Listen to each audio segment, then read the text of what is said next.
Si tu as été élevé par des parents africains, surtout en Afrique de l'Ouest, tu as sûrement déjà entendu cette phrase « Ne laisse jamais une chaussure retourner ».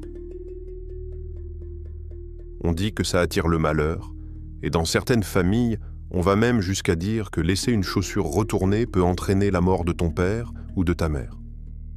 Peut-être que, comme moi, encore aujourd'hui, tu continues à retourner les chaussures par réflexe. Pas parce que tu y crois vraiment, mais parce que cette peur ne t'appartient pas vraiment. Elle t'a été transmise et elle circule depuis bien plus longtemps que toi. Aujourd'hui, j'aimerais t'expliquer ce que cet interdit signifie réellement. Quand on entend cette phrase, on pense souvent à une superstition, à une croyance excessive, à une peur irrationnelle. Mais si on s'arrête là, on passe à côté de l'essentiel. Parce que dans les sociétés où cet interdit existe, il ne s'agit pas de prédire une mort. Il s'agit de dire la gravité d'un geste. Une chaussure n'est pas un objet neutre. Elle touche le sol, elle circule entre l'extérieur et l'intérieur.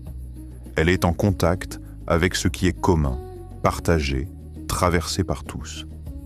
La semelle, surtout, porte la poussière, la terre, les traces du dehors. Retourner une chaussure, c'est exposer cette semelle vers le haut, c'est inverser l'ordre normal des choses. Ce n'est ni mal, ni magique. C'est un désordre discret. Dans beaucoup de sociétés traditionnelles, l'équilibre ne se maintient pas par des lois écrites, mais par des gestes justes. On n'explique pas toujours, on montre, on corrige, on transmet. L'interdit de la chaussure retournée n'est pas là pour faire peur gratuitement. Il rappelle une chose simple. Le désordre négligé finit toujours par atteindre ce qui compte le plus. Alors pourquoi dire que ton père ou ta mère peut mourir?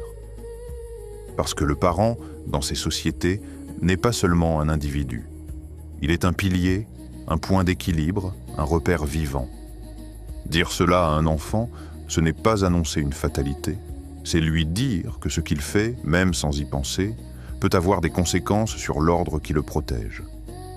La mort, ici, n'est pas une prédiction, mais une image limite, la forme la plus forte de déséquilibre possible. Et cette phrase, on ne l'a pas toujours comprise, on l'a souvent répétée telle qu'elle. Elle s'est transmise sans notice, sans explication, mais elle a tenu, parce qu'elle agit sur le corps plus que sur le raisonnement. La main se baisse, la chaussure est redressée, l'ordre est rétabli et on continue. Selon les familles et les régions, la manière de corriger varie. Parfois, on redresse la chaussure en silence, parfois on demande à l'enfant de le faire lui-même, parfois on ne dit rien du tout. Mais la logique reste la même. Réparer sans dramatiser. Aujourd'hui, on vit entouré de règles écrites, de panneaux, de notifications, mais on a perdu beaucoup de règles incarnées. Des règles qui nous apprenaient à faire attention sans avoir besoin d'expliquer. Ce que cet interdit nous rappelle, ce n'est pas la peur de la mort, c'est l'importance du geste minuscule, du soin invisible, de l'attention portée à ce qui ne fait pas de bruit. Ce n'est pas la chaussure qui est dangereuse, c'est l'oubli, le relâchement, la perte du sens.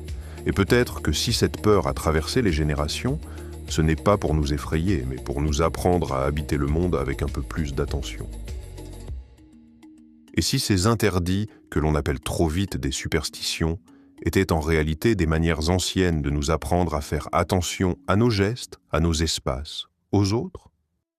Si ce genre de règles invisibles t'a été transmis toi aussi, ou si tu t'es déjà surpris à reproduire un geste sans vraiment savoir pourquoi, raconte-le en commentaire.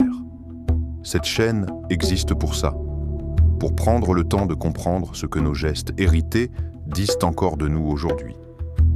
Si cette vidéo t'a parlé, tu peux la liker, la partager et t'abonner pour continuer à explorer ces règles silencieuses qui traversent les générations.